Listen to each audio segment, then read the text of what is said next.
ఇప్పుడు తమిళిసైని విన్నాను. ఆవిడ చెన్నై నుంచి అదే తమిళనాడు నుంచి ఇక్కడికి వచ్చారు. ఆవిడ గవర్నర్గా అయ్యారండి. అవునండి. మాధవలతి గారు కూడా గవర్నర్ అవుతే బాగుంటుందని అందరూ అనుకుంటున్నారండి. మీ అభిమానులు నాకు తెలిసిన వాళ్ళు కూడా నాతో అన్నారు, ఇంటర్వ్యూ చెప్పా, ఆవిడ గవర్నర్ వస్తుందండి కనుక్కోండి అని అన్నారు. అత్తసం అల్లుడు దానం చేసినట్టుగా ఉంది. నేను ఏం అవ్వాలి అనేది వ్యక్తిగతంగా, సపోజ్ నేను డాన్సర్ అవ్వాలో, నేను ఒక సోషల్ సర్వీస్ అంటే సామాజిక సేవ చేసే వ్యక్తిని అవ్వాలో, లేకపోతే చదువుకోవాలో, బిల్డింగ్ కట్టాలో, వ్యాపారం చేయాలో అంటే అది నేను చెప్పగలను. కానీ ఇంకా ఏదైనా పార్టీ పరంగా నేనేం అవ్వాలి అని అంటే అధిష్టానం నిర్ణయించాలి దాన్ని. ఒకవేళ మీకు గవర్నర్ పోస్ట్ ఇచ్చారనుకోండి, తీసుకుంటారా తీసుకోరా? ప్రజాసేవ చేయడానికి ఏ పోస్ట్ ఇవ్వనప్పుడు ఇప్పుడే ప్రజాసేవ చేస్తున్నాను.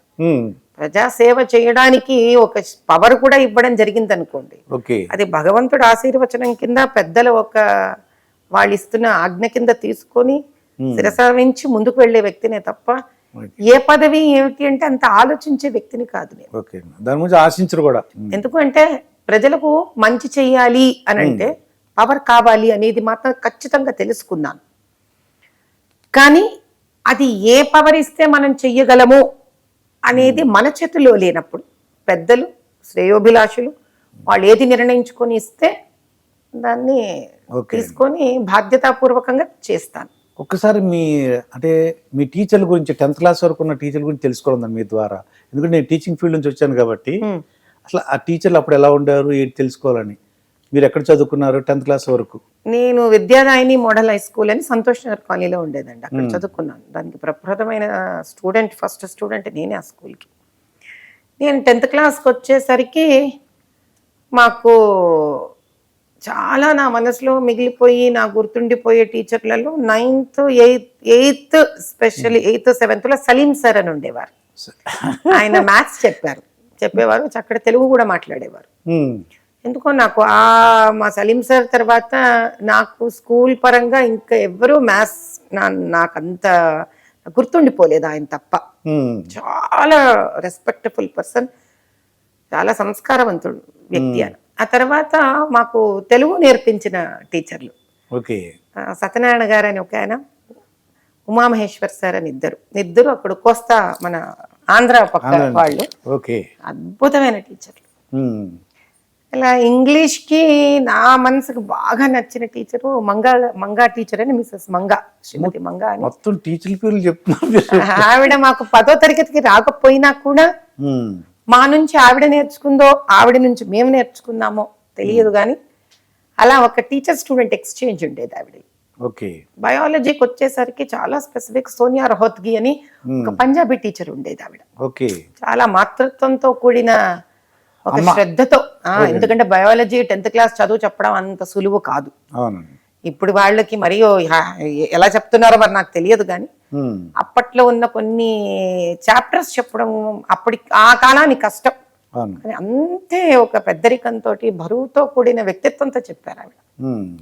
ఇలా గుర్తున్నంత వరకు వీళ్ళందరూ నాకు ఈ రోజుకి హిందీ సెకండ్ లాంగ్వేజ్ కి ఉషా త్రిలోక్ సింగ్ అని ఉండేవారు, వారు ఇప్పటికీ ఉన్నారు. నాకు చాలా హిందీ, ఈ రోజు నేను ఈ మాత్రం హిందీ మాట్లాడగలుగుతున్నాను అంటే కేవలం ఆవిడ పెట్టిన భిక్ష కిందనే నేను నమ్ముతాను. ఇలా ఈ విధంగా మా టీచర్లు అందరూ నాకు చాలా ఇష్టం. అంటే మనసులో అంటే ఉండిపోయారు వాళ్ళందరూ ఆ టీచర్లు. ఖచ్చితంగా. ఎందుకు అడుగుతున్నట్టు, నేను కూడా మాకు కాకినాడలో స్కూల్స్ ఉన్నాయన్నమాట, దుర్గావర్స స్కూల్స్ అని. అందువల్ల అప్పుడు ఎలా ఉంది ఏంటి తెలుసుకుందాం అనుకుంటుంది. ఆ రోజులలో స్నేహితుల మధ్యలో కూడా ఎంతో కొంత ద్వేషము, ఈర్ష్య ఉన్న అమాయకత్వం కూడా ఉండేదండి. ఆ అమాయకత్వం కారణం ఏంటంటే మా చుట్టుపక్కల సోషల్ మీడియా లేని ఒక అదృష్టమైన సమయము, కాలం నుంచి మేము రావడం. సోషల్ మీడియాలో టీవీలు లేవనుకుంటున్నానండి, దూరదర్శనే కదండి. ఎంతసేపు చిత్రహారు, చిత్రలహరి, చిత్రవిహారు, అది కూడా టైమింగ్స్ ఉండేది. పెద్ద పండగ అసలు అది వస్తోందంటే దాని ముందు ఒక గంట నుంచి ఒక వెయిటింగ్, అడ్వర్టైజ్మెంట్లు విసుకొచ్చేసేవి. అబ్బాయి అని పాటలు, అన్ని పరభాష పాటలు కూడా అన్ని వినేదాన్ని. చిత్రవిహార్ అయితే మీకు అన్ని భాషల్లోనూ వస్తుంది, చిత్రలహరి అయితే మన తెలుగు, చిత్రహార్ అంటే మీకు హిందీ పాటలు.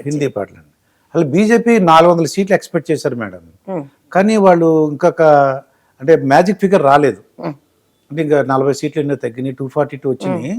నిజంగా ఎందువల్ల అంటారు ఆ పరిస్థితి అంటారు? అంటే ఇందులో రెండు విషయాలు ఉన్నాయండి.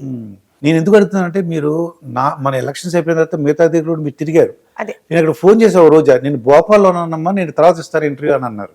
అంటే నేను భోపాల్ వెళ్ళడానికి కారణం ఉజ్జయిని మహాకాళుడి దర్శనం కోసం అనుకోండి. కానీ మీరు అన్న విషయం కరెక్ట్. అక్కడ కూర్చున్నప్పుడు అక్కడ వాళ్ళతో కూడా మాట్లాడడం జరుగుతుంది కాబట్టి వాళ్ళు చాలా పోరాడారు అక్కడ కూడా. అయితే 400 రాకపోవడానికి నాకు అర్థమైనంత వరకు మొదటి విషయం ఏమిటి అంటే, బీజేపీ పార్టీకి చాలా మటుకు ఉత్తరం వైపు అంతా కూడాను సూటిగా యుద్ధం చేయడమే తెలుసు. సూటిగా అంటే ఇప్పుడు మీకు 400 పార్ ఒకటి, దాని తర్వాత సబ్కా సాత్ సబ్కా వికాస్, దాని తర్వాత ఇలాంటివన్నీ చెప్పేటప్పుడు ఒక మంచిని ఉద్దేశించి నాయన కలిసిమెలిసి ఉండాలి.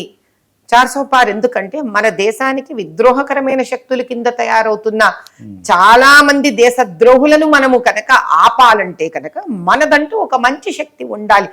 సేపు ఇలా ఒక స్ట్రెయిట్ ఫార్వర్డ్ సింపుల్ ధోరణే భాజపాకి ఉండింది.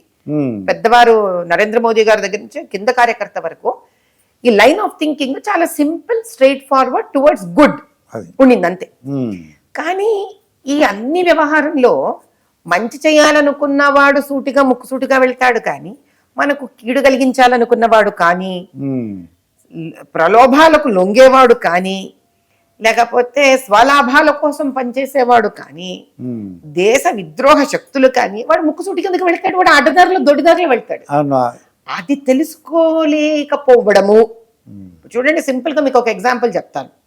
ఈ రోజుకి బడ్జెట్లు మీకు ఎస్సీ వర్గానికి, ఎస్టీ వర్గానికి, ఓబీసీలకు, దాని తర్వాత యువకులకు, నారీ శక్తికి అద్భుతంగా మీకు బడ్జెట్ ఇవ్వడం జరిగింది. అవునండి. ఆయన ఏదైతే ఎలక్షన్స్ ముందు నుంచి 10 ఏళ్లుగా మాట్లాడుతున్నారో నరేంద్ర మోదీ గారు వారి ఆధ్వర్యంలోని క్యాబినెట్ అంతా ఈ రోజుకి అదే చేశారు వారు. కానీ ఆ ఒక్క చిన్న స్వల్ప కాలంలో మీకు ప్రతిపక్షాలు ఏం చేశాయి? వీళ్ళు కేవలం రాజ్యాంగాన్ని వాళ్ళకి ఇష్టం వచ్చినట్టు మార్చుకోవడానికి, ఇష్టం వచ్చినట్టు అంటే ఏమిటి, వీళ్ళకి రిజర్వేషన్లు తీసేయడం, వాళ్ళకి రిజర్వేషన్లు తీసేయడం అనే ఒక ఆలోచనను ఏదైతే ఉందో, లేని దాన్ని కల్పించి, అలాంటి ఆలోచన లేని దాన్ని వాళ్ళు కల్పించి మీకు వాళ్ళు ఒక చిన్న స్థాయి నుంచి చెప్పుకుంటూ వెళ్ళారు. వాళ్ళు అందరూ నమ్మారండి దాన్ని. అంటే మీకు అర్థం కాలేదు. ఇప్పుడు మీకు మన వరకు విషయం ఎప్పుడు తెలుస్తుందండి? మన వరకు విషయం ఎప్పుడు తెలుస్తుంది? అంత రచ్చయ్యి పైకి పొంగినప్పుడు మన వరకు తెలుస్తుంది. అయ్యో ఇంత జరుగుతుందా. అలా అక్కడ కూడా ఒక చిన్న స్థాయి నుంచి వాళ్ళు ఒక రకంగా చెప్పాలంటే ప్రతిపక్షాల వాళ్ళు చాలా తెలివిగానే వాడతాను నేను ఖచ్చితంగా.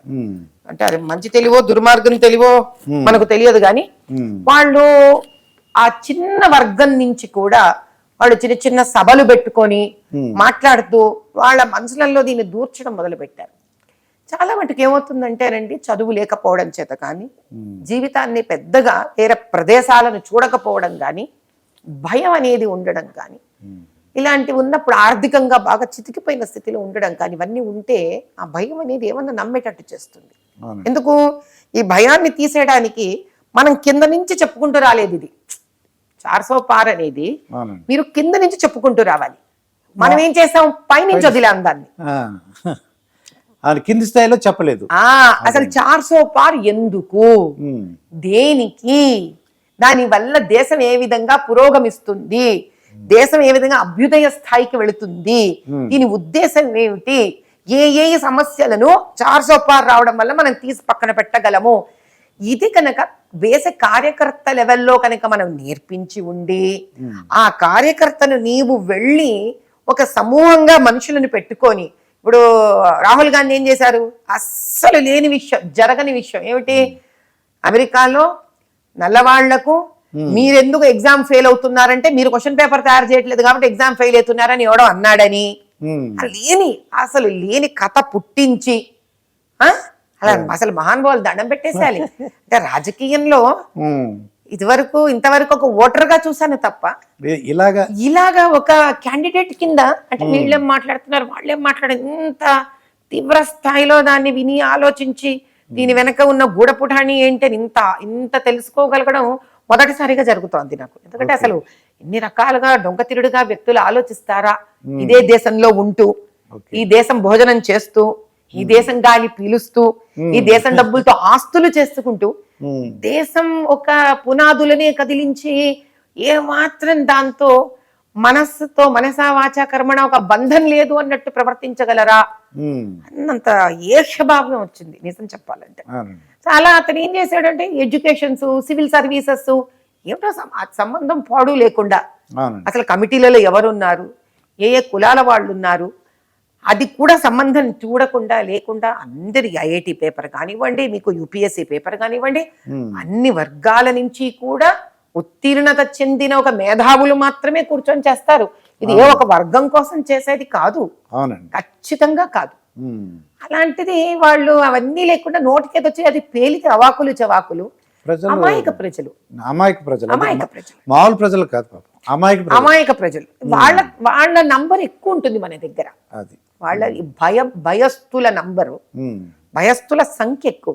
దానికి ఏం చేయాలంటే చదువుకున్న బాధ్యత గల భారతీయులు వీళ్లతో ఎలక్షన్స్ టైంలో కేవలం ఒక పార్టీకి సంబంధించిన కార్యకర్తలతో మిగిలిపోకుండా సామాన్య ప్రజలలో నుంచి చదువుకున్న వాళ్ళు కూడా దీని ఒక ఉద్యమంగా తీసుకొని వెళ్ళి పనిచెయ్యాలి.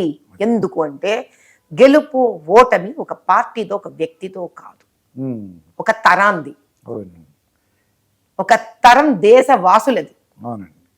మేమెవరైనా ఓడిపోతే వాళ్ళకు సహాయపడే ఒక చెయ్యి నరుక్కొని పోయినట్టు లెక్క, అంటే నరికేసినట్టు లెక్క. అది ఏ రోజైతే ఒక ఓటర్ అర్థం చేసుకుంటారో ఆ రోజు బహుశా భారతదేశంలో ఉన్న అద్భుతమైన జనాభాకు తిరుగులేని భవిష్యత్తును చూడగలుగుతాం.